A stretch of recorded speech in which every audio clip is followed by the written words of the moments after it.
இன்னைக்கு ரிலீஸ் ஆன விடாமுயற்சி படம் எப்படி இருக்குன்னு இப்ப பாத்துடலாம். நம்ம ஏகேவும் த்ரிஷாவும் ஹஸ்பண்ட் அண்ட் ஒய்ஃப். த்ரிஷாவும் அவங்க வீட்டுல டிராப் பண்ண ஏகே போவாரு. ரோடு வழியா தான் போவாங்க.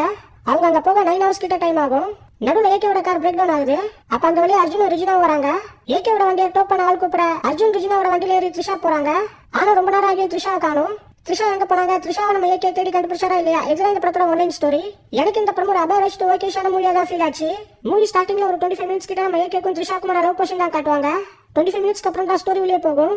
ஸ்லோ பேஸ்ல ஸ்கிரீன் ப்ளே பண்ணதுனால இவங்க என்கேஜிங்கா கொடுக்க ட்ரை பண்ணாலும் படத்துல பெருசா எந்த ஒரு இடமும் இன்ட்ரெஸ்டிங்கா இல்லாத மாதிரி நான் ஃபீல் பண்ணேன். செகண்ட் ஹாஃப்ல ஆரோவோட ஒரு கார் ஃபைட் ஒன்று வரும். அந்த சீன் செம. பர்ஃபார்மர் ஏகே இந்த படத்துல நீங்க பார்க்கலாம். அர்ஜுன் ரிஜினாவோட கேரக்டர் ரைட்டிங் நல்லா இருந்தது. த்ரிஷாக்கு பெரிய ரோல் இந்த படத்துல கிடையாது. மூவியோட ஸ்டார்டிங்ல வர சாவடிக்கா சாங் இந்த படத்தோட ஒரு பெரிய ஹைலைட்டா சொல்லலாம். ஓவராலாவே அனிருத்தோட பேக்ரவுண்ட் ஸ்கோர் ஒர்க் சூப்பரா இருந்தது. ஆக்சுவலா இது ஒரு ரீமேக் மூவி. நீங்க ஒரிஜினல் வெர்ஷன் பார்க்கலாம். இந்த படம் உங்களுக்கு டீசென்ட் டு குட்டா கூட இருக்கலாம். பட் நான் ஏற்கனவே ஒரிஜினல் வெர்ஷன் பார்த்துட்டேன். சோ பெருசா எந்த ஒரு ஹை மூமெண்ட்ஸும் இல்லாம இந்த படம் போன மாதிரி தான் நான் ஃபீல் பண்ணேன். இப்பதான் ஒரு ஹாலிவுட் மூவிக்கு தமிழ் எக்ஸ்பிளனேஷன் வீடியோன்னு சொல்லி எக்கச்சக்கமான வீடியோஸ் யூடியூப்ல வந்துருச்சு.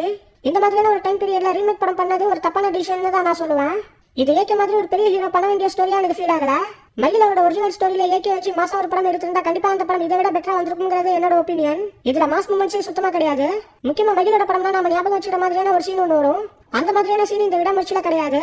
இவங்க ஒன்லைனா அந்த ஸ்டோரி எடுத்திருந்தாலும் ஸ்கிரீன் பிளே மொத்தமா மாத்திருக்கணும். இல்லனா ரீமேக்கே பண்ணாம விட்டுருக்கணுங்கிறது தான் என்னோட ஒப்பீனியன். ஓவராலா ஒரு ஓகேவான மூவி தான் இந்த விடாமுயற்சி. ஒரிஜினல் வெர்ஷன் நீங்க பார்க்கலாம். இந்த படம் உங்களுக்கு பிடிக்க சான்சஸ் இருக்கு.